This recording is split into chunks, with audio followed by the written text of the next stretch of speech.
Hello, hello. Welcome back to Stupid Questions with yours truly. Today we're going to be talking with Sam Parsons. He's a professional runner, co-founder of Faves. He's been working as a creative director. Don't quote me on that. I apologize, Sam, if I got that incorrect. With Tracksmith and a number of other companies I'm sure he's helped out with in the past. But really awesome guy, getting to jump in on a personal level, on a professional level, and many other things. So thank you so much for being here. Make sure before you get into this, if you have not subscribed, please do subscribe on any platform that you're listening from. The majority of you I have found out who are actually listening to this podcast are not subscribed. And if you were subscribed, that would help us grow and push it out to more people who maybe haven't heard of the podcast. So please do that. Like, comment, subscribe, leave all the reviews. That really does continue to help. Also, check out the show notes, especially if you are an athlete. You'll hear us talk about faves. This could be something that you could definitely actually make money with. And continue to build your professional career and what it means to survive as an athlete. And yeah, cool. All right. Thank you guys for being here. Without further ado, I want to introduce you to Sam Parsons.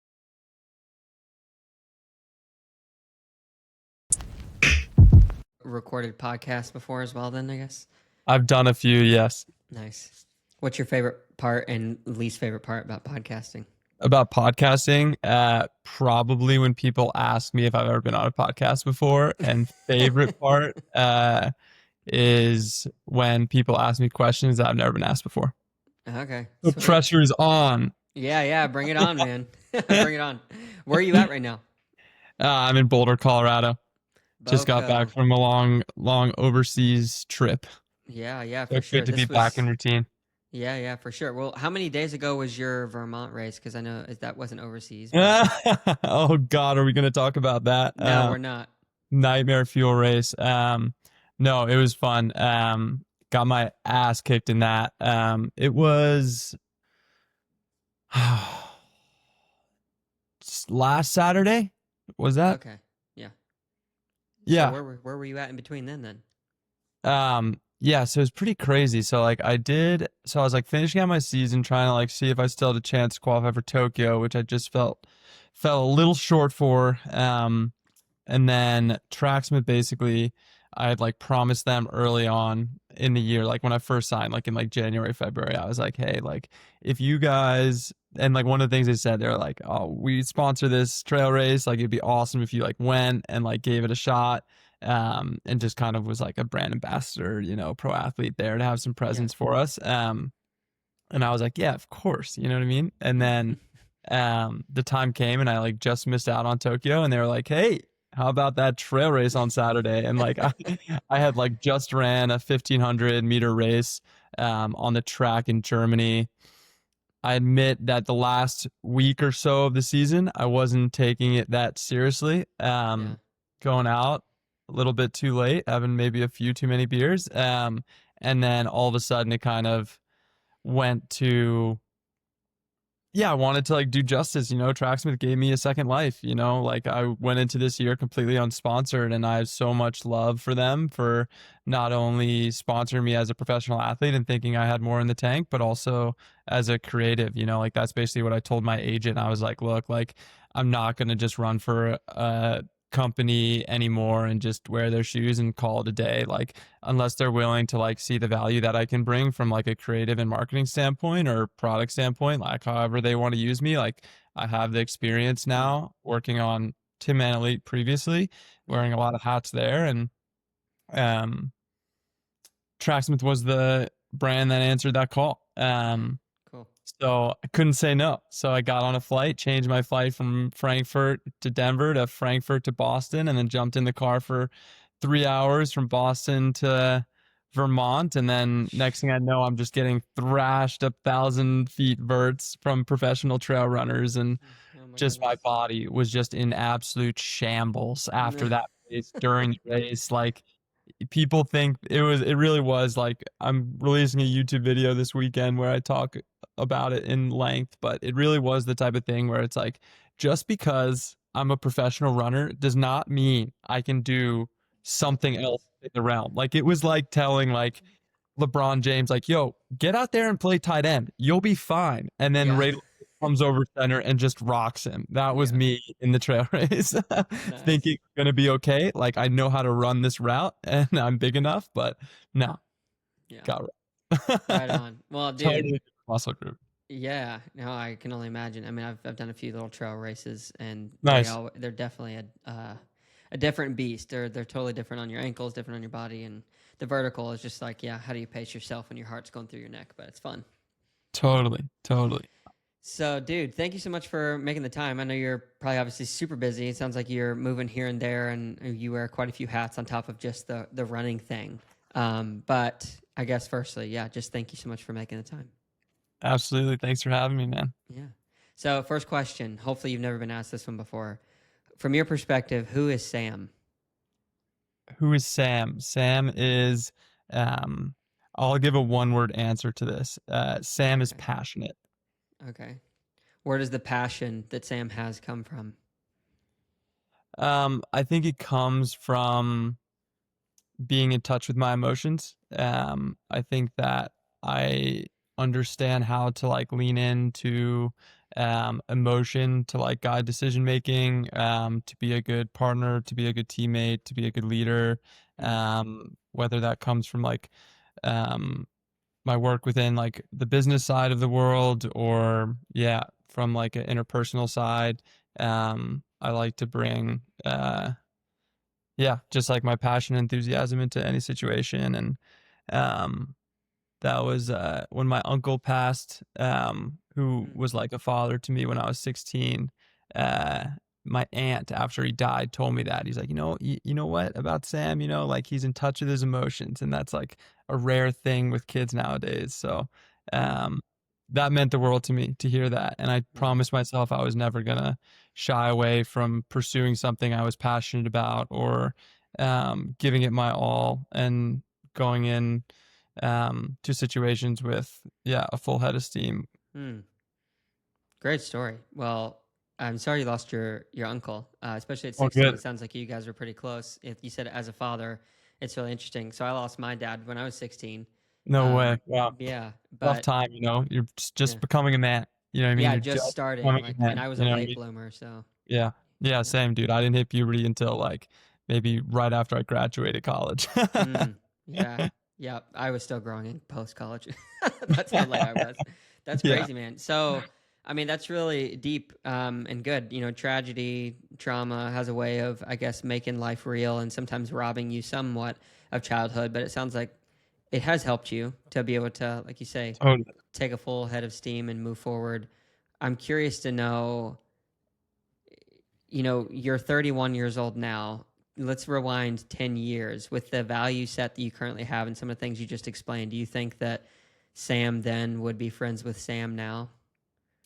Probably not. I don't think I would respect my 21-year-old self that much. I definitely was pretty misguided, in terms of just like my priorities in college were to make the most out of my college experience. And I still love to go out and have a good time, as I alluded to at the very start of this call. So I know that sounds misleading, but um, yeah, I think that like I had a good, moral values and stuff, and I definitely think we would have been friends to some degree and all that, and got along, but I certainly once I graduated from college and like I think from 21 to 31 so much changes in your life and you figure out like hey you don't have to like project or be anything that you don't feel like you actually like you can just be yourself, you know what I mean? And I think like college is a really hard time period for a lot of people where they're still trying to fit in, still wearing the same clothes as everyone else, you know what I mean? They're Mm-hmm. like all morphing into one another whether they realize it or not, you know what I Mm-hmm. mean? And I think it's hard to be unique. So I changed quite a lot, during that time period. I like to think. So that was a good question. I've never been asked that one before. Good. Well, this one's more basic. Where are you from? I grew up outside of Philly in Wilmington, Delaware. Okay, nice. So East Coast. Now you're kind of, I mean, not West Coast, but in the middle, in the mountains. Yeah. Do you like that better, or do you have home calling to you in your spirit at all ever? Nah. I love, big Eagles game tonight. So I like big Birds fan. So like I'm going home for Eagles games and to see my buddies, and stuff like that. But like I have no deep desire to like go back home or anything. Like I'm half German, so I would say on my German side of the family, like Yeah. my mom, and my family that are over there, I feel definitely a deeper connection to Mm. that side of the world and the way they go about their lifestyle more so than probably what I was raised in. But I love Boulder, man. Like I've been here for 8 years now, and maybe making a move out west, even further out to California with my fiance, getting married next year out there. So, Congratulations. thank you so much. Yeah, super excited. Time in the life. But big time of transition also. So, Yeah. yeah. So, what part of California? Just because I recently moved to California, so I'm Oh, curious to no know. way. Yeah, next time we do the pod, we'll do it in person. There you We'll see. But go. Um, probably somewhere in LA. Her family's like lives outside of LA, so probably, maybe do some sort of transition period where Hmm. we're living at home, saving some rent money, and then until we figure out all the different LA neighborhoods and whatnot to like Yeah. find the right place, just so we don't have to be like picky about where we live, Yeah. or so we can be picky about where we Yeah. live, Yeah. Yeah. so we like find the right place and everything. So yeah, where are you at? I'm in Redding, so I am the Oh wow. last town right before the mountains before you get up into Okay, cool. Oregon and Mount Shasta and stuff. It's Oh, gorgeous. It amazing. gets a little warm, but if I could convince you, it's pretty sweet up here. It's That not is too sweet. big. I'm sure there's some beautiful trails and stuff. There are. Yeah. Like It's run. definitely a lot different than the East Coast, but it's probably actually somewhat similar to Colorado. Just we don't have the elevation so close as you guys do in Boulder. Got But you. yeah. Got you. So, what kind of kid were you? Like, we talked a little bit about 21-year-old you, but let's go back a little bit further to, who were was your uncle really a part of your life when you were younger? You said your mom's German. I know you got your citizenship in Yeah, yeah, 2019. Like, what's kind of the backstory there? yeah. That's another question I've never been asked. All right. When I was a kid, like my mom always says, like I was just like a really happy little baby. Like I was like I didn't cry that much, to go way back, you know what I mean? Like I just Yeah. was really stoked to be here. Oh, yeah. Um, and I guess that still resonates today, with my personality. And Yeah, spend just a ton of time outside. Like I'm so grateful that I wasn't that I we just both of us, we just missed like having phones and stuff like wasn't a thing, Mm-hmm. So like going out and like knocking on, neighborhood kids to like go play in the snow or go just pretend like we're in Jackass and ride our bikes down dirt hills and stuff, Yeah, just like I things remember. like that. I think was a lot of my childhood. And um I like swam growing up at like a local just little rinky dink swim club, but our swim coach was just uh, like I was so like there's a lot of people like that have helped mold like my crazy competitive spirit in order to be a professional athlete later in life. And um I always think back at some of those like early years with like Steve Early, the head of that swim club. And it's like, it was like a neighborhood swim thing that Mm-hmm. I like biked to, you know what I mean? With like my older sister, like guiding me so I wouldn't get lost. Yeah. But like he pushed us so hard. Like I remember like doing like dry land afterwards, doing like core and just holding planks for like the life of me because we do like competitions with the older swimmers and stuff. And I just like, because I wanted to like make him proud because I thought he was just the coolest guy, you know what I Mm-hmm. mean? I would like kill myself to like try to beat some of the older swimmers, and I was like 10, 8 and under, you know what I mean? Yeah. Uh, but like any way I could prove to him that I was like tough and that I was like all in, I would like try to do it. And then going and taking that spirit then into like high school running, I had just like, once again, I'm just so lucky that I had just like a coach that just could get through to me, get through like the stupid Sam that would like disrupt class or like Mm-hmm. try to make a joke in the middle of a serious meeting, and like he was just so patient with me with through that all those like stupid, immature time period of my life Mm-hmm. where he would just like tell me like, hey, you can be great, you know what I mean? Like, do you know who Steve Prefontaine is? Like, have you Mm-hmm. seen Evan Yeager race? You know what I mean? Like he would like show me these things and I was just a sponge and I was like, yes, this Yes, is this is who I am. I want to be great, you know what I Yeah. mean? um and having those people, you know what I mean, um, in those younger phases of my life, like instilling that sort of like competitiveness, that competitive fire, you know what I mean? Mm-hmm. Like still is the reason, or even the chance I had to have the career that I've had now for the past decade. It's just crazy. I never would have ever dreamt that I would still be competing in some capacity on an Mm, international level. yeah. So you said your sister, like you guys would bike to the swim meet. Is it just one sister that you have? Yeah, I have an older sister, and yeah, I said like I told her I gave like it was a part of my very short speech at her wedding. I can't believe she let me talk, but um, I told her I was like, I've always looked up to you, like ever since, like those early days at swim practice when we'd show up at 6 a.m., like in the beginning of the summer when the pool wasn't heated or it was freezing cold, and I'd like look over to like the fast lanes of the pool and I'd see you dive into the water and I knew I had no choice, you know what I mean? So like, Molly, thank you for always, diving in first and letting me Yeah. follow along because she Oh, was that's the reason beautiful. I started running too, like seeing her rip it like in cross country and stuff at high school. And I was like, that's so sick. Like Yeah. seeing all these runners start at the same time and seeing my sister up front killing it, Mm. like competing at Nike Cross Nationals when I was like 13, being in Oh yeah. Oregon, being like, whoa, this is epic. You know what I mean? So yeah, my sister was the one that kicked down all those doors, and whether she realized it or not, I followed along and I Mm. went through the same doors. Yeah. Yeah. So she was what, like 3 years older than you? 4? Yeah, just a few years older, 2 years. Yeah. Yeah. That's so cool. So she must be pretty proud of you then with the athletic career that you have pursued and accomplished. Totally. Yeah. She's one of my biggest, advocates of like, you got to keep going. You know what I mean? You got to keep pressing, and all that. So yeah, I cherish her.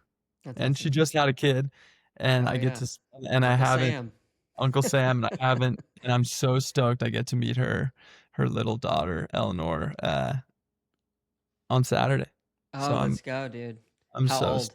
yeah, literally just had her like a few months, like a month old or something. So, Oh, dude.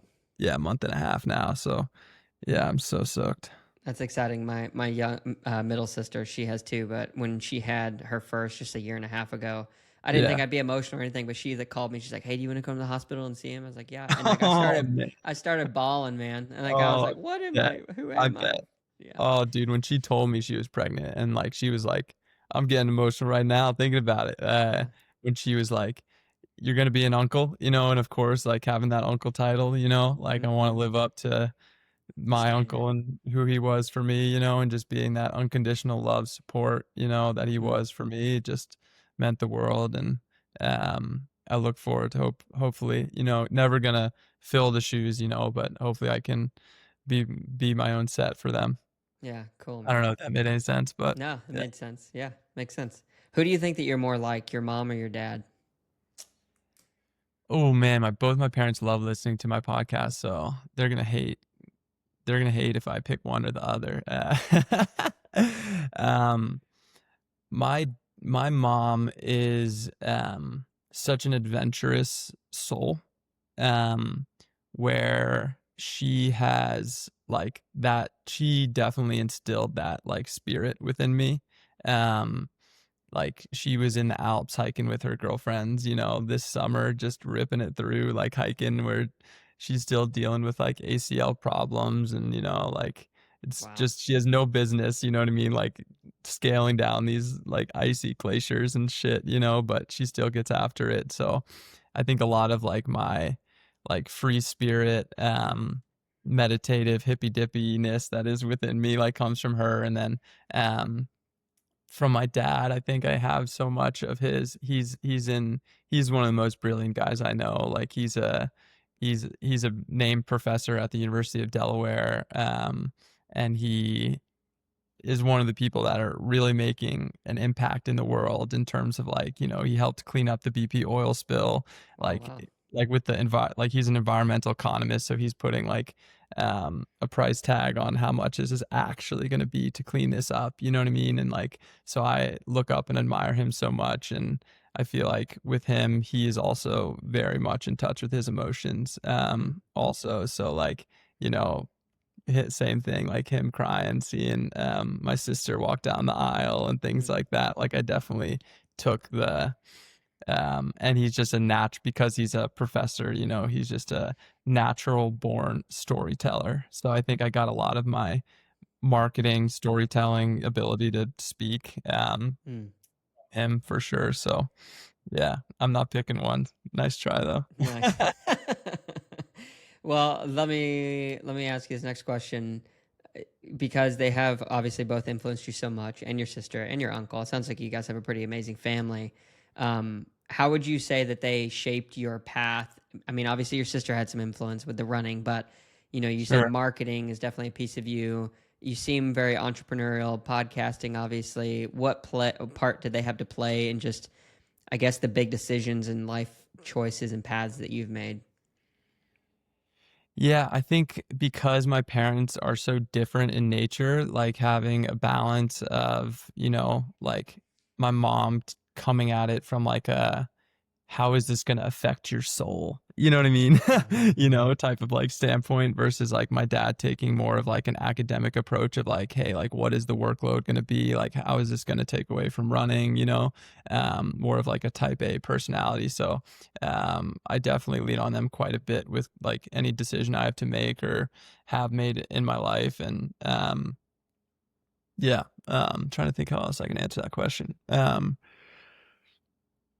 They I mean, at the end of the day, it's just like unconditional love and support, like that's the biggest thing. And it's like that's my biggest learning lesson that I've taken from my parents that I hope to take into, if I ever have the opportunity to have children, that I'm just gonna help foster whatever spark or fire they have in whatever pursuit that is that they decide to go into, is just help stoke that fire any way I can with doing the hour drive to whatever tournament or swim practice or cross country meet, showing up and being sure that they were present, um, like there's been so many times throughout my career where like I've gone on like a training camp or done something and I'm like, man, I'm going to be like by myself on this, like I don't have like the budget to fly out like a physio and coach, and my training partners are US based and I need to go do a Europe tour, and my mom has, dropped everything to be sure that she could bike with me and stuff. So it's Mm, like, it's stuff like that that I cherish having them, to have that support throughout my career. It's like, it's corny and sappy, but it's just like, I would not have made it mm, anywhere near as far as I ever dreamt of if I wouldn't have had them mm. continuing to push me and yeah, Yeah. help me along the way. Mm. Well, the stories are always inspiring for whatever reason when people are like, "Oh, I had nobody and I did it," pull myself out of the ships. But the more beautiful, I think, longevity focused story, if we can all give that to our kids and our families, is the one you're talking about. Like the family unit, I feel like should be and is in a lot of ways the cornerstone of what society is built on. And if you want to have a life worth living, it seems like a family should be, can be, is the kind of the center of where that purpose comes from. For sure. I'm all about like chosen family nowadays also, where Mm, like as I get older and I'm starting to like, form different friend groups, and like I see that that it's very cool that you get to like also choose who your family is, you know what I mean, with mm, like God, parents and things like that. I think it's very cool that it's like just because people are blood, if they're not like there for you and stuff. It's like just because of blood, that doesn't matter. It's more so about like the actions you take in order to mm. be family. So, yeah, I'm all about chosen family too. Just to Yeah. add to Yeah, yeah, that. yeah. Are you religious? No, not really. I would say that like I have faith, and like when I was like in college, I was very interested in religion, and like I would go to the mosque with Okay. like my Muslim teammates, and then Thursday or Friday temple, and then Sunday service. Experience it all. Yeah, just so I could experience it and be there and um, figure out like what religion was all about. And it was a very beautiful thing that seeing how all these different faiths and all these different people, how they all welcomed and accepted me as like one of their own, and they were all so happy that I was there. And I thought that was like such a beautiful thing that I experienced throughout all of Mm, the different places of faith that I went to during that time period was like the same love and welcoming atmosphere was present throughout. So yeah, but Hmm. Do you find like you have a conclusive in your mind kind of idea or belief about a higher being, someone in the sky or something?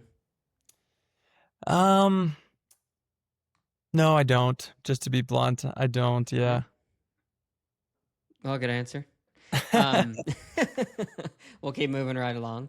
So, what is, you talked a lot about family and the sacrifices that they've made for you.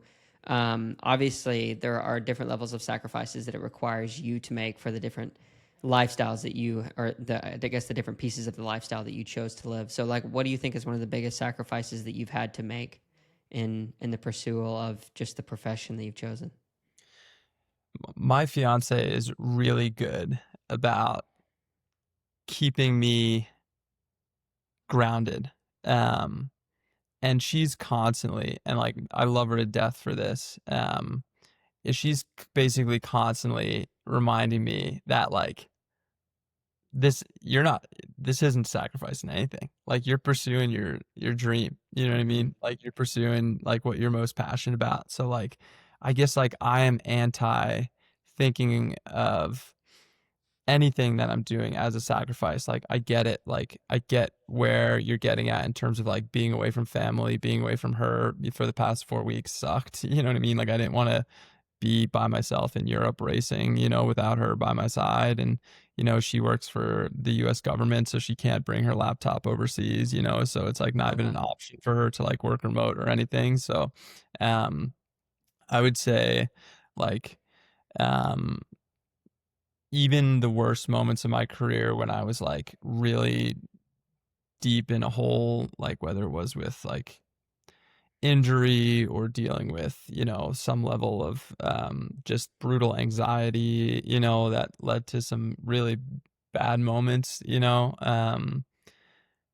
even those moments, you're still growing from them and like they might seem like you're like sacrificing your emotional well-being, but like without true challenge in your life, that's where growth really happens, So like it's hard for me to say that like I've sacrificed anything because this is exactly what I've been wanting to do. I think the biggest sacrifice is potentially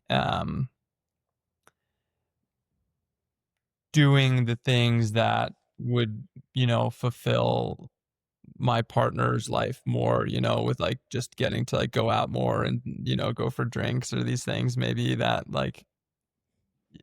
I should be doing more often, but I would Sure. instead bet at 8:30 or 9, because I have double threshold tomorrow or something, but yeah. Mm-hmm. Mm.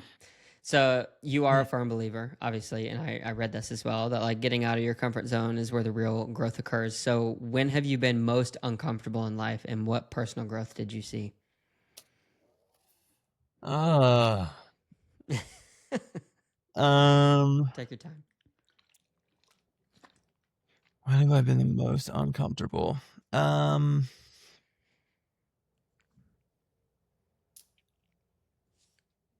I would say I missed 2 Olympic teams.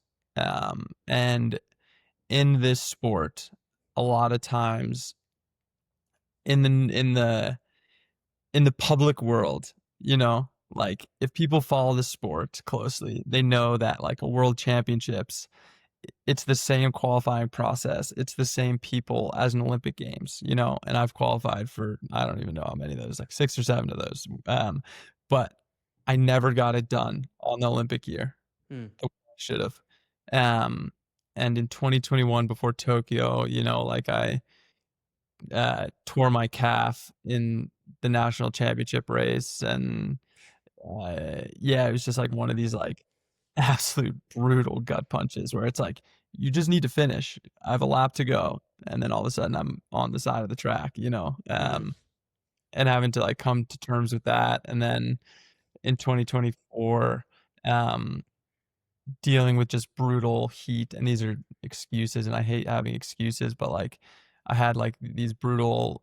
I went to China for these Diamond League races, and had to go to the hospital after those races because of like heat exhaustion. And then Wow. all the doctors, all the German doctors told me after that, like, hey, you need to be like very careful racing in the heat because once you have heat exhaustion once, your Mm. body already so upregulated that it's very easy just to like red line and go over the edge again.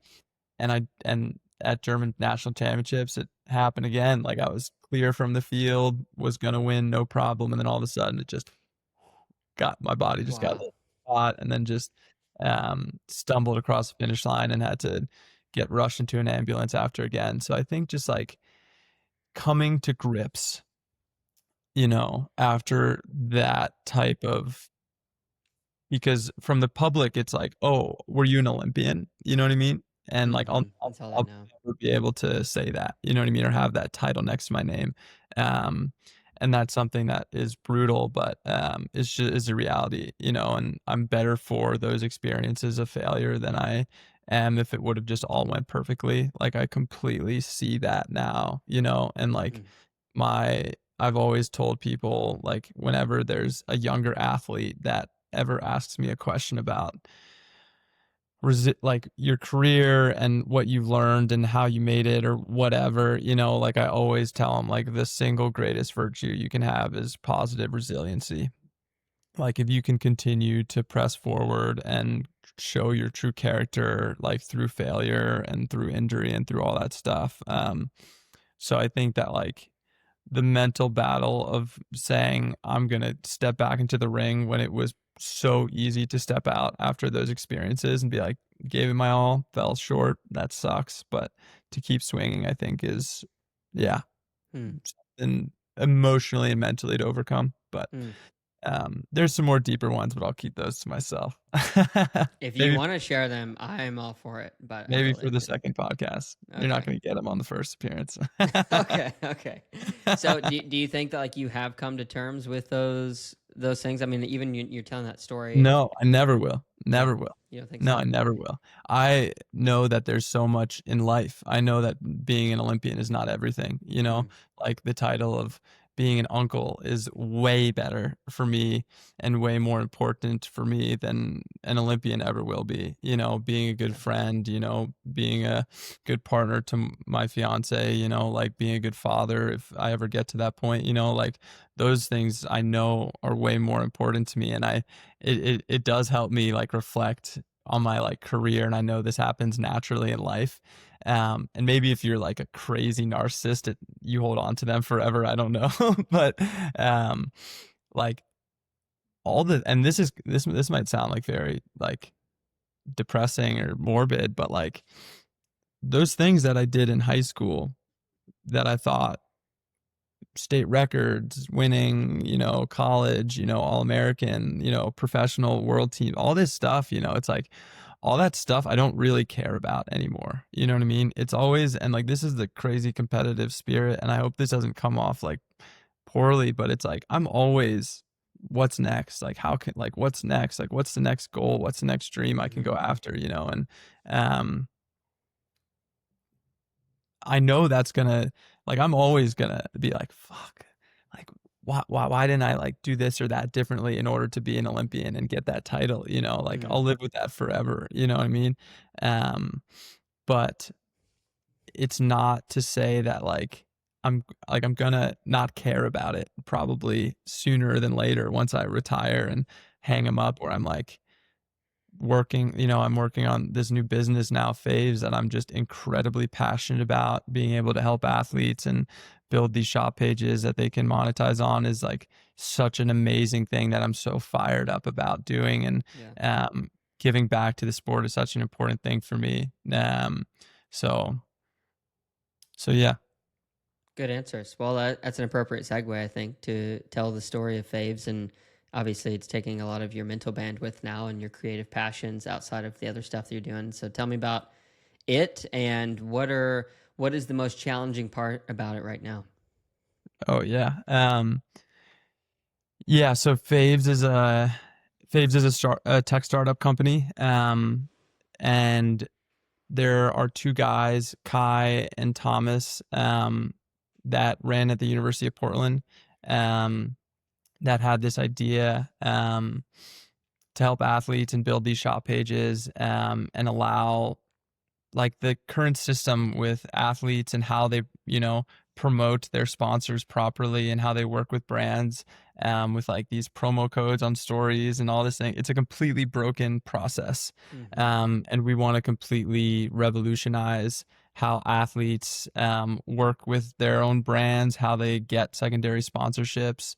Um, and yeah, Thomas and Kai basically reached out to me and started talking to me about the platform, and what they were building. And then I was just helping them, just like as a free consultant, if you will, for some time period, like helping them like connect with other business leaders, like brands within the space that I had connections with, talking to other athletes on their behalf, being like, hey, this is really cool. And this can like actually help us. Like we can monetize these shop pages with the traffic and unique shoppers in a completely different way to like show the athlete's true worth. Mm-hmm. And it was just something that like over time when Thomas and I's relationship kept building, he was like, dude, do you want to like come on officially? And let's really try to like launch this. And yeah, it was crazy to even like try to do it while I was still like running. Mm-hmm. I'm like trying to um qualify for Tokyo, over the summer while trying to like get the website and get all these athletes onboarded. So there's new challenges every day, where it's like I I'm just reaching out right now to like so many different athletes to try to get them excited and understand that like, hey, you should be making money off more money than you should be making right now just with your contract, like Mm-hmm. there should be this funnel that you have everything that all of your sponsors in this one shop experience. It's very intimate and it has all of your favorite things all in one place. Um, and um, yeah, that's kind of what we've been doing so far. And like we just launched our like um little first version of our website, I was which we're just really looking at it. Yeah, it's pretty cool. yeah, like hopefully there won't be just a bunch of pictures of me on it very soon. Mm-hmm. But once we get some more content, we're just hiring people like crazy and um have our offices in New York. We have a great team of UX designers and we have another um salesperson, Chris, that works under me in like the NIL space. So we're getting like a ton of future professionals, as we call them, at Faves, onboarding on the platform and teaching them, like how they can like promote their sponsors in like a whole new way that hopefully, yeah, is a thing that is just, the dream is that it's in every single athlete's bio, and like Mm-hmm. every single athlete across every sport, every person just knows like if I want to know what singlet they raced in or what supplements they just, ran in or anything, like they can just go and find it right there. And Mm-hmm. then that athlete, based off of that traffic and those sales that are driven, um, can make money, you know what I mean, off of that. Like we're just all about helping athletes and also helping brands, like work with their athletes in a whole new way that makes their life very easy also. Okay. We can customize these pages for these brands in a very seamless way where we can embed any code or anything like that right there and then. So there doesn't have to be this process. A lot of it is born off of this story that I had with Tinman, like when I was on this professional running team, Tinman Elite, and we had these athletes that were just like so underserved, and they couldn't get connected with secondary sponsors.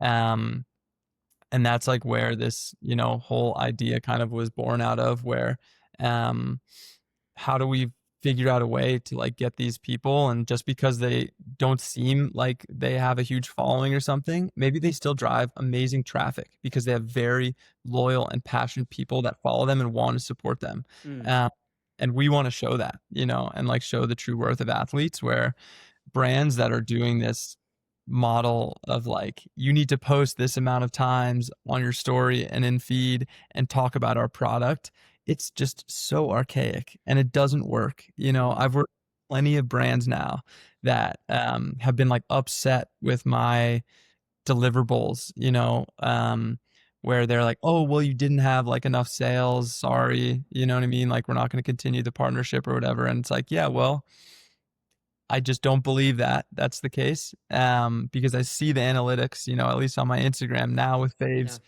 whole new world of analytics that we can see, um, in terms of like click through rate, retention rate, everything. Um, but it's one of these things where those athletes, couldn't get secondary sponsors. They couldn't attract these things. So, yeah, we hope to completely change the ecosystem there, and we hope more and more athletes find our website and reach out to us and want to onboard. So, if any athletes are listening to this, Yeah, we'll please, link it in the show notes for sure. thank you so much. Appreciate that. Reach out to me, and I'd love to get you guys on board. Yeah, that's sweet. So, are you guys? You said you had offices in New York. Are you guys at a stage where you are, like, you have a seed round that you guys are working with, and then you're on your way to a Right. Series A, or is this something you're going to be able to turn around and make a profit? You think pretty quick? Right. So like right now we're completely just focused on growth, like we're just focused on, but yes, we have our Series A funding. Okay, We dude. we have amazing investors behind us, and then we're already working towards our Series B and raising that round of funding. So I guess like the most challenging part right now is making sure that we hit our growth metrics and everything, so our investors stay happy and excited about what we're building and see that, yeah, we're working our asses off. Hmm. It's a reality, and we're really excited about it, and like our whole team is incredibly passionate about helping athletes. So Yeah, I think it's just a huge winning formula for us to scale and to continue to show, um, yeah, where we live within this running world and athlete yeah. world. Yeah, for sure. So with Tinman Elite, obviously, I think you even said it a minute ago, but you learned a lot and wore many hats that kind of Mhm. prepared you in some degree for this position now that you're helping with faves. But I'm curious to know with running as well, like just the pure act and the competition and just what it takes to train. How has that informed like your leadership style and your attack for executing these different goals that you guys are looking to take on? Yeah, I mean, it helped.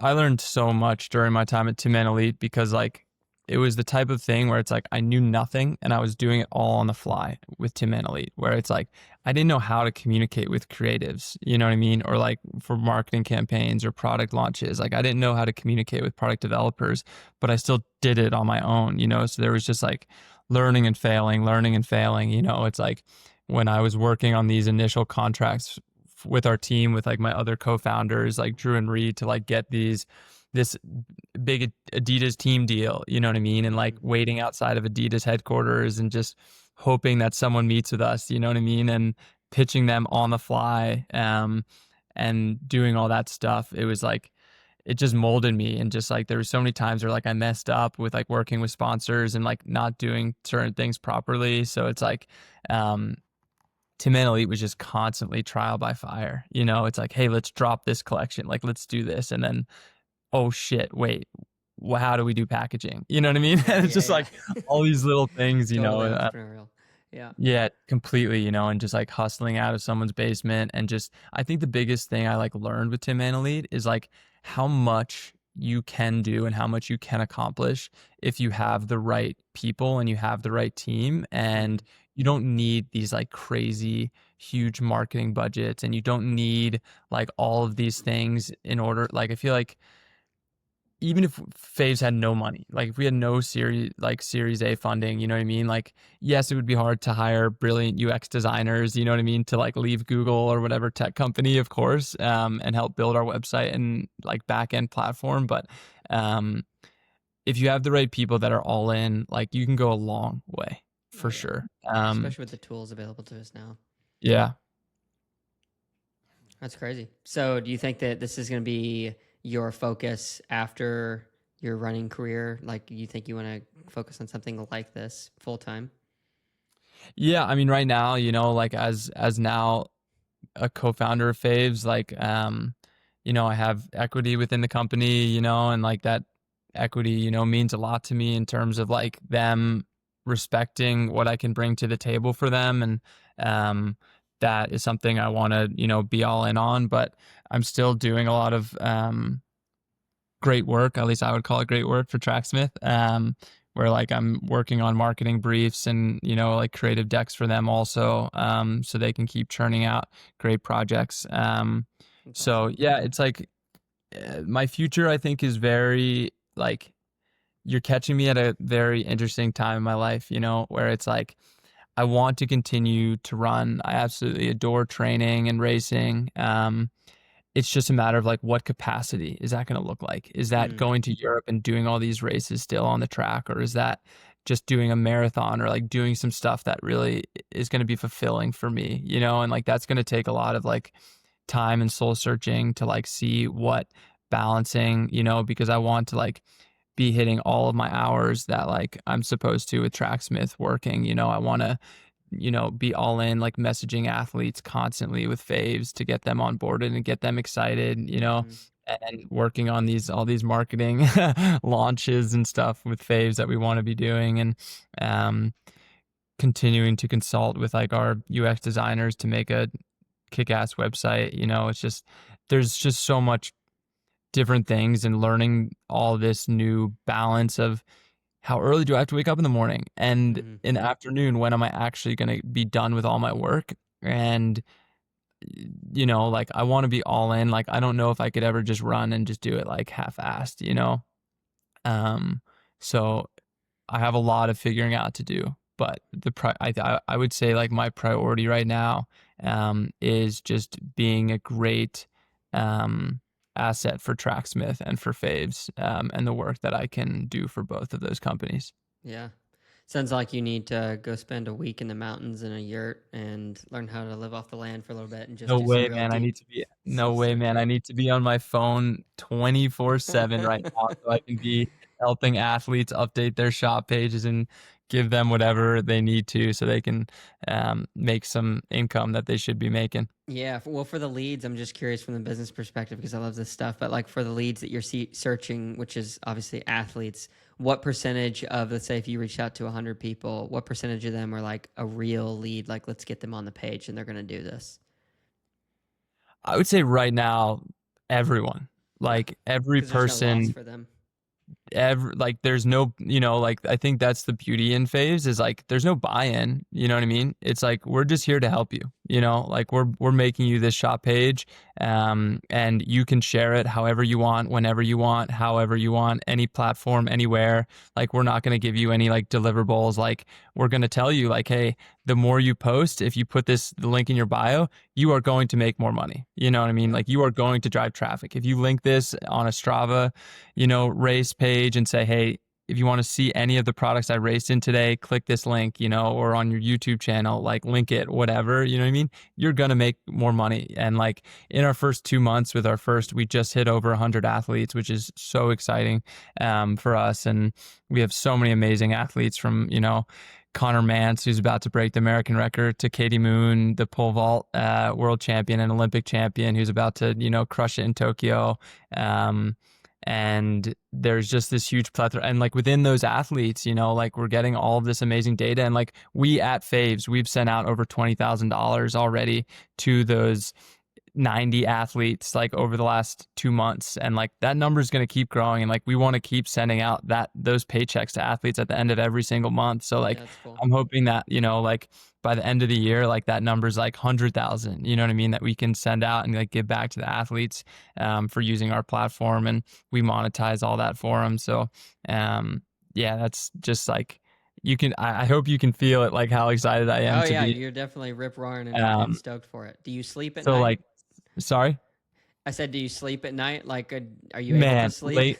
lately, I like literally think about like if an athlete like doesn't message me back on Faves, which happens all the time. So like going back to like your success rate, you know what I mean? Like Yeah. sales rate or whatever, you know what I mean? Like there's still tons of athletes I reach out to that I'm like, oh my gosh, like Sam Long, like you could make so much money on this platform, like if you just used our stuff, because I know you have a huge following. People love like your personality and they want to know like what works for you, you know? So it's just like a lot of it's just like getting in the door and like Yeah. showing these athletes like, hey, this is not a scam, I promise you. Like, Yeah. Yeah. we're just making the shop page for you and putting all your sponsors, and all those links are going directly back to your sponsors page. Like it's makes everyone happy and makes Yeah. everyone's life easier. Well, what did So, Sam say? huh? What did Sam say? Yeah, actually haven't reached out to Sam Long yet. This is actually my pitch for Sam Long. Okay. Please come on faves. Like I haven't actually like I like have seen that you've interviewed like a ton of triathletes like on your podcast. Hmm. So I'm hoping a lot of them also listen to your podcast and listen to this today, and get stoked, because that's kind of a huge group that I haven't tapped into yet. Sure. Like my focus right now is like marathoners, like how Yeah. many people that are running Chicago and New York on the elite side can I get up on the platform ahead of time so that we can tell their stories before and after the race, and then go into like winter athletes for Winter Olympics before the Milan in February. So like my focus will shift in multiple different places, but I know the triathlon world is an amazing one because they have so many different sponsors, and they're Hmm. animals within so many different disciplines, and they are the pinnacle of like fueling. You know what I mean? Yeah. Yeah. Like Yeah. they want to know, you know what I mean? Yeah. Is Precision winning races, or is Morton, or, whatever it is. Yeah. And Yeah. like, Yeah. why is it the best, so Hmm. that's the reason they're so valuable. And that's the same thing with the trail world. It's like we have Tom Evans on Faves now, who just won UTMB. Yeah. um Sick. and it's like one of these things where it's like, man, like I can't wait to see the traffic he drives, like once he starts posting about, if he ever decides to post Yeah. about it, totally up to him, you know what I Yeah. mean? But Yeah. he Yeah. made a page, and he's on the website, so stoked about that. Yeah, yeah, that's cool, man. Well, I'm happy to give you some intros. I mean, there's quite a few, like you said, professional triathletes, but it sounds pretty cool what you're doing. I don't know of That'd be anyone amazing. who's doing Thank it. you. Now it's just a bunch of, honestly, just, yeah, like you said, discount codes and check out my page and check out my link tree and here's 1,000 things. And it's, yeah, it's Dude, kind of it's all in one archaic. place. It's So it's cool. archaic. It's ugly. It doesn't work. You know what I mean? It's like, that was like what I was referring to before about like when I would work with sponsors, they'd be like, share this code SAM10. And it's like, first off, whoever's buying this from me doesn't care about getting $2 off. You know what I Yeah. mean? Second off, when they go to your website, like they're getting an email for 20% off. Like, Yeah, it's already. like, So duh. then they're gonna, Yeah. what is their incentive to put in Sam 10? You know what I mean? So then it's like, oh, now I look like shit because no one put in this stupid code at checkout that they couldn't remember. How about we integrate it directly on a shop page that right when you click it, you're credited for it, Yeah, yeah, yeah. yeah, it's just one of these things where it's like, if Faves does nothing else, you know what I mean, in the world, if we can just get every brand to stop making athletes have a promo code and they judge these athletes just off that promo code, I'll die a happy man. Yeah. So your fiance, what's her name again? Morgan. Is Morgan sick of you talking about this business yet? Morgan is sick of hearing me have athlete meetings where I'm sitting and telling exactly these things, The and same they go story. through these questions. They're like, "Wait, so where is the money coming from?" I'm like, "Well, we're venture backed." Um, Yeah, Wait, yeah, so yeah. how do I make money on the platform? Like, well, the more you share it, the more people shop on your page. I need to. This is why we need like a house, or like a Hmm. space where I can have maybe my own office or something, But right now in Redding, our little older California, apartment. There Sam. we Redding, go. There we California. go. Yeah, I know that's the problem with moving to LA. I'm like, Morgan, like if it's you're upset crazy. with me Yeah. working on top of you now, just wait until we move to LA. We're gonna be in an even smaller place. Yeah, but the family, dude. That's the women like to be close to their family, especially when she That's have right. kids. That's right. Yeah. Mm. Keeping her Dude. happy. That's Yeah. priority number one. Business Yeah. number two, and then running. Exactly.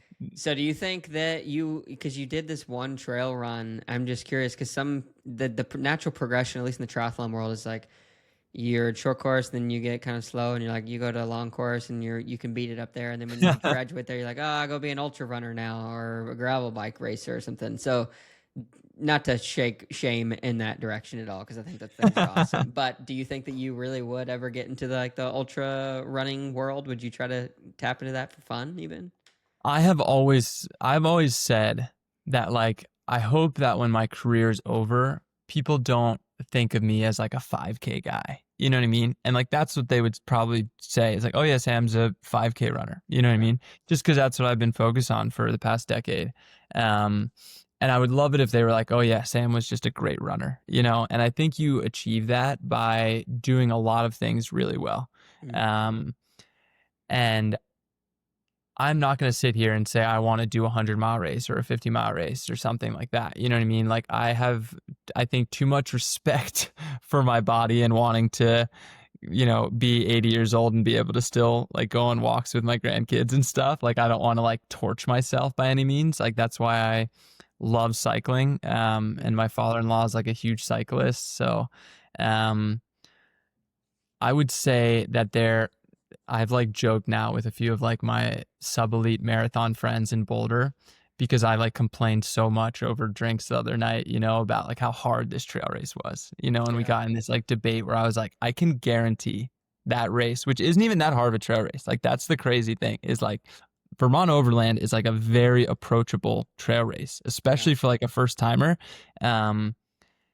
And I was so sore afterwards, and I was telling him, I'm like, I want to run a marathon now, just so I can say how much harder that trail race was than your pancake flat Chicago, Berlin, you know what I mean? Yeah. Boston, yeah, I'm sure Boston, New York, I don't care how hard these marathons are. Like, Mm-hmm. I want to run a marathon so that I can say like how hard this trail race was.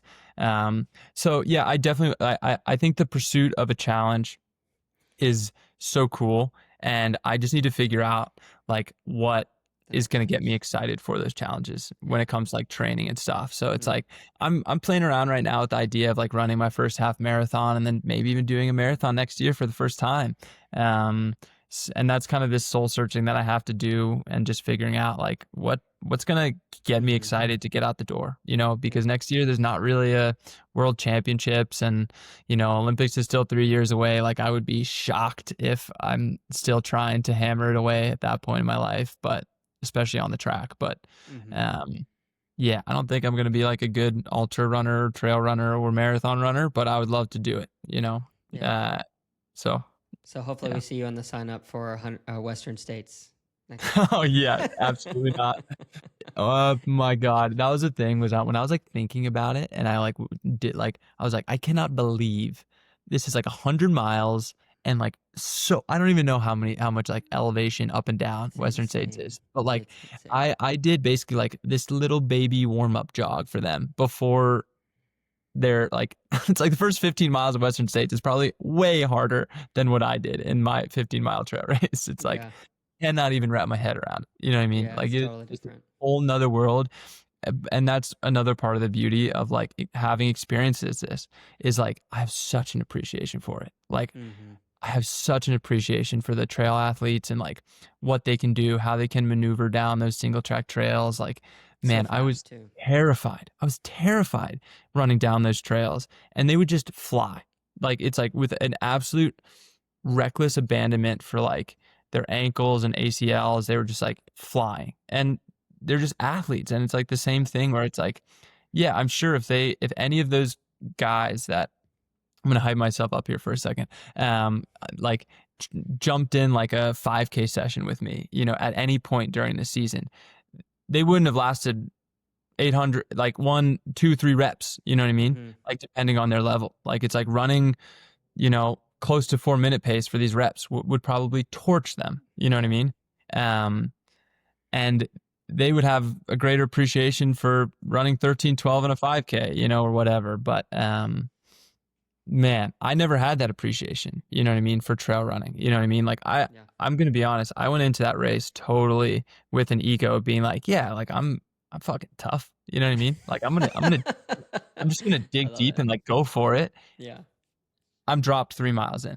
You know what I mean? Yeah. Like, like the thought of winning, See you later, the Mr. thought that I 5K. thought, the fact that Yeah. I thought that I could win this race is just was like pure delusion and like gaslighting by so many different people. Yeah. But anyway, Yeah. that's That's enough of beautiful. that. Yeah. That's beautiful. So let me ask you a little deeper question as we kind of get down toward Oh the man, ending of it. this podcast is total bullshit. It's called Stupid questions. This is like the opposite of this. This is the deepest I've ever gone on a podcast in my life. I thought I was I gonna take that come as a here badge and of like, honor, my friend. this is ridiculous. Stupid questions. This is like poor branding marketing. Come on. If it would have been called super deep questions, what would you have been as anxious to say yes Damn, or you're no, you so think? right. You're so right. Yeah. You're so right, Seth. Damn it. So here's the question then. What is something difficult that you're going through right now that people don't often see?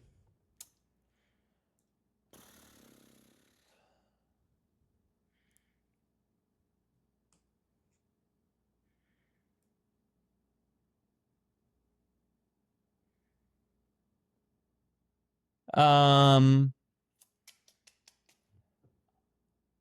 Man, it's like this is one of these questions where like if you were to ask me a month ago versus today, it would have been just such a different answer. Um, I would say the biggest thing is like for me right now is like coming to grips with this these transitions in my life. You know what I mean? And like I'm being kept up at night thinking about onboarding athletes and how I can do a better job of it. But I think coming to grips with like these changes of like changing of priorities, and it's like, hey, you're not just gonna have this one single goal in mind, you know? I think that transition can be really tough for people, and it's like a first world problem 100%. Um, so I have a lot. I would say like I can let my anxiety get away from me for sure. Where like all of a sudden, like I wake up and like my teeth are just like sore. You know what I mean? Just like I'm just like my jaw is just so tired, and I didn't Mm, even realize. But like going to bed before and after, that's when you don't have your phone. That's when you don't have an Eagles game to look forward to in 4 hours. You know what I mean? Like you're yeah. not like it's when you totally you're forced to shut down and like think and reflect, you know? And I try to do that during the day with like meditation and other things to be like, all right, actually stop and think and stop consuming for one freaking second to like Mm, see how you actually are doing. But I would say like those moments, like when I wake up and immediately I'm like, shit, I have so much stuff I have to do. mm, Like those can be like very scary moments where like I very quickly um can think very negatively. But then I'd like switch gears and I'm like like get after it, you know? And mm. like that's where my partner's just an absolute boss where she's like, Let's go, what's your Morgan. problem? Like, go do it. You know what I mean? Like, go, Mm, go, go fucking message 100 athletes today. Like, what's stopping you? You're like, what if one of them responds? mm, That's a win for today. You know what I mean?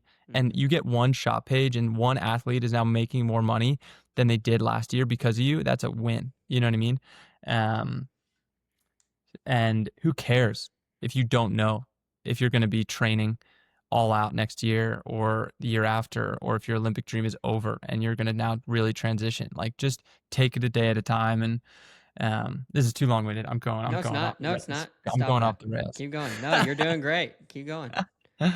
um, yeah. So it's like those little, I would say like those little moments of like doubt that I think that I hope a lot of that I'm not alone in that, but it's like You're not where you're alone. doubting yourself or you're doubting your path or like you don't know. I think the beauty one I say beauty in running too much. One of the beauties of running is like um you can have this very single mindset where it's like I want to run this fast so that I can qualify for this. Mm, Do your best, be the best version of yourself every single day.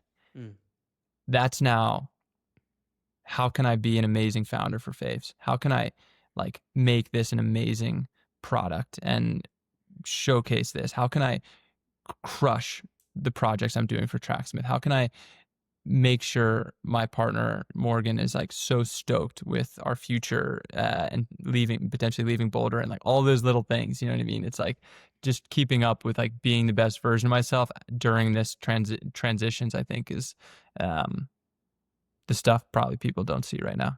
mm. Is that even though on the outside it might be like, oh, he's crushing it, he's doing this and that, you know what I mean? There's still so much like doubt that can be crept into that. Yeah, 100%. Thanks for sharing from such a vulnerable place. And yeah, I think even people like Elon Musk, if we want to put him on a pedestal for a second because he's popular, but I guarantee that he lays awake at times at night like, what am I doing? I Yeah. guarantee it because everybody's human. That's one of the most comforting, maybe scary things, but everybody's going through something like that. If you don't have doubt, you're probably not human. I'd say, Yeah. yeah. So one final question for you: a piece of advice to leave with people who are maybe lackluster in their life of passion, and they want to find, like what you're saying, that fire, the thing that fires you up next. Obviously, it takes time because you were saying like you're going to do some thinking about it. But what advice would you give to somebody who's looking to find an area of life to focus on, be it professional or anything that they could find passion and purpose in? Man, you can't, this isn't something you can teach. I don't think it's something you can just like I know like there's all these like Instagram influencer types that are like putting out these inspirational content of like routine, do this, do that, you know what I mean? Like I'm so anti that. Like I really am, like I believe that like letting things come to you and like allowing yourself to like take a second, breathe, and like just listen to yourself will take you so much further than like forcing yourself to do things that like feel uncomfortable and unnatural for you. Like, sure, develop great habits. I'm all for it. Get up at this time and go work and don't look at your phone for the first hour. Like, yes, develop great routine. I'm all for it. But I feel like I see too much of like, Do these basically what 10 I'm, protocols and you will wake up amazing. yeah, it's like, I'm basically what I'm saying is like, I stumbled into being a pro runner. I stumbled into working at Adidas and then turning that into a professional running team. I stumbled into those teammates that happened to be um, an amazing copywriter and an amazing, business person, finance, and I could add my marketing into that for Tinman Elite. Like I stumbled into Faves where like, you know, Thomas and Kai saw the potential in me to help them launch this. You know what I mean? Where it's like you got to let stuff happen. And it's like, look, all those things happen for a reason, 100%. And I could get, and I'm, maybe I'm being like too really like lackadaisical with it all. Like, obviously, there was amazing stuff I did in order to land my first internship and with interviews and things like that, and like training hard and putting myself in the positions to get these things. But like, I truly, truly believe that like, as long as you are like spread, this is so corny. As long as you are spreading like love and positivity and like just That's the being a truth. good force in the world, you know what I mean? Like, I am just such a believer that things are going to work out the way you want them to be. And I don't think that like forcing it, you know what I mean, is going to get you there quicker than you letting it come to you and like letting the world unravel as it comes, like my fiance just happened to come to Boulder, you know what I mean, over COVID, you know what I mean? It's like, I never would have thought I was ready to date someone or let alone get married to someone then that I Mm. met in 2020, later on. It's like all that stuff just happened because I was just, yeah, out there. So I would Yeah. sort of put a pin in that. Don't stress yourself out thinking that you're not enough or doing something that you shouldn't be doing. Like, as long as you are, yeah, positive and, you know, doing the things that you love and makes your heart beat a little bit faster, you're doing exactly what you should be doing, no matter how Beautifully. much or how little you're making. Yeah. Beautifully said, Sam. Beautifully said. Well, dude, thank you so much for sharing from your heart. I like that you are an emotional guy in the best sense. It's cool to hear your story. I'm glad I got to know you over the course of an hour and 7 minutes, and I'm definitely going to have you on again so we can get to some of those deeper things that you said you can only bring up on the second date. So we'll You definitely have to you make don't that want to hear happen. me crying when I was 16. Come on. Yes, I do. Of course I do. Oh man, but yeah, seriously, thank you so much. Wish you all the best with faves. Everybody, go check out the show notes, links for that, especially if you're an athlete and if you want to buy some stuff, maybe support some people. That'd be cool. Absolutely. Thank you so much for having me, Seth. Looking forward to next time. Thank you so much to Sam for coming on the pod today, and thank you guys for hanging around to listen post episode. Yeah, unpacking it a little bit. Great conversation with Sam. There in the beginning, I was a little bit nervous just because I think me and him are similar in a lot of ways. I am kind of I don't know, super extroverted. He was as well, and I was unsure with how he answered some of the questions in the beginning on, what do you like most and dislike the most about podcasts, and it was like stuff that I was like, oh man, I have something to live up to. So it was a good standard, and obviously the conversation flowed really well. Especially as we start getting warmed up. So really appreciate Sam taking the time to share from his heart, especially about the anxiety and stuff. I think it's really important for anyone who, whether you're a professional athlete or a professional at your job, maybe you're leading a family, maybe you're taking care of someone in your family who's sick, maybe you're later in life and you're taking care of your parents or your spouse's parents. We all have doubts. We all have stuff that we're going through. And I think it's important to be able to stop, smell the roses a little bit, take deep breaths and realize that we can only control the things that are actually within our control. And for the other stuff, let it go. Can't control it, don't try to. All right. Thank you guys so much for being here. Thank you again to Sam for being on the pod, and I will catch you in the next one. Peace.